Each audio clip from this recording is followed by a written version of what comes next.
এই বর্ষায় পাহাড়ের উপর কাছাকাছি 3টি ওয়াটারফলস আপনাদের দেখাবো, যা দেখে আপনারাও পৌঁছে যাবেন কলকাতা থেকে সাসারাম। সাসারাম রেল স্টেশন থেকে মাত্র 15 কিলোমিটার দূরে কৈমুর পাহাড়ের উপরে রয়েছে এই 3টে ফলস। লোকাল মানুষ যতই শীতকালে পিকনিক করতে যাক, আপনি কিন্তু যাবেন আগস্ট থেকে সেপ্টেম্বরের মধ্যে। কৈমুর পাহাড় গাড়ি অথবা অটো অথবা বাইকে যেতে পারেন। আমি গিয়েছিলাম সাসারাম স্টেশন থেকে অটো বুকিং করে। সাসারাম ভ্রমণে আজকে প্রথম স্পট আমাদের মাঝের কুণ্ড বা মাঞ্ঝার কুণ্ড। এইখানে অটোটা আমাদের নামিয়ে দিল, আর কিছুটা হেঁটে আমরা পৌঁছাবো মাঞ্ঝার কুণ্ড।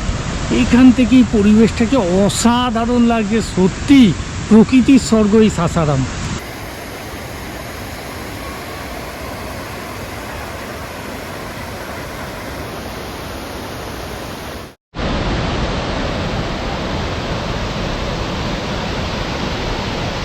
বর্ষায় পুষ্ট একটি পাহাড়ি নদী 3টি ওয়াটারফলসের সৃষ্টি করেছে, যার মাঝখানে রয়েছে মাঝের কুণ্ড, যার সামনে আমরা দাঁড়িয়ে আছি।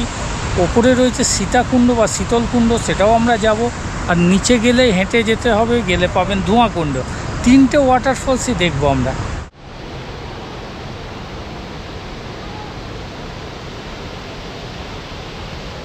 কুমারী হিলসের 360 ফুট উচ্চতা থেকে এই জলপ্রপাতের জল নিচে পড়ছে। সাসারাম টাউন থেকে দূরত্ব 12.5 কিলোমিটার। এই ছিল মাঞ্ঝার কুণ্ড, আর এইখান দিয়ে হেঁটে আমাদের যেতে হবে ধোঁয়াকুণ্ড।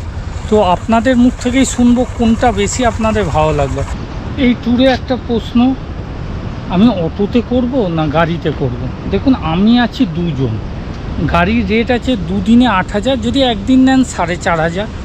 তো দুজনের পক্ষে এটা বেশি হয়ে যাচ্ছে, তো আমি বাজেট ট্যুর করতে চাইছি, আমি অটো নিয়েছি। পাহাড়ে ওঠার রাস্তাটা না পাথর বেছানো হলে কী হবে, ইয়েটাকে আপনার অটোটা একটু লাফাচ্ছে, আর কোনো সমস্যা নেই, ওরে বাবা মরে গেলাম এইসব ব্যাপার নেই। পাহাড়ে ওঠার রাস্তাটা পাথর বাঁধানো, তারপরে না লাল মোরাম রাস্তা বীরভূমের মতো। মাঝে মাঝে বর্ষার জলের জন্য কিছুটা ওই জল কাদা কাদা হয়ে গেছে, তো আপনারা এটা সহ্য করতে পারবেন। এরম না ওরে বাবা মরে গেলাম, আরে বাবা ঠিক আছে, বাজেটে তো হচ্ছে, এটা যদি ভাবেন তাহলে আসতে পারেন। সাসারাম স্টেশনের কাছে অটোগুলো 1500 থেকে 2000, 2500 রেট বলবে, আপনি বার্গেনিং করে 1200-এ আনবেন।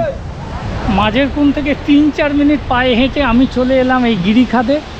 চারিদিক দিয়ে জল পড়ছে, অনেকটা মেঘালয়ের মতো, অসাধারণ লাগছে। তো ফলসটা পড়ছে ওখান দিয়ে, তো আমি নিচে নেমে আপনাদের দেখাবো। ধোঁয়াকুণ্ড ওয়াটারফলসকে আপনারা 10-এ 10 দিতে পারেন, এটা সেরা, অসাধারণ। 122 ফুট ওপর থেকে জল এখানে নিচে পড়ছে, এতটা জোরে পড়ছে যে ধোঁয়া ধোঁয়া হয়ে উঠছে, এই জন্য এর নাম ধোঁয়াকুণ্ড।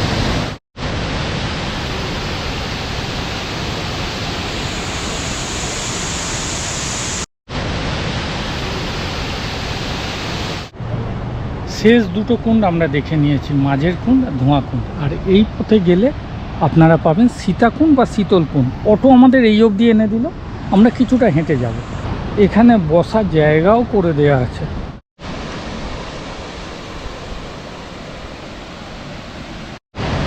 হা সীতাকুণ্ড বা শীতলকুণ্ডে আমরা পৌঁছে গেলাম। অনেক মানুষ স্নান করছে, অসাধারণ।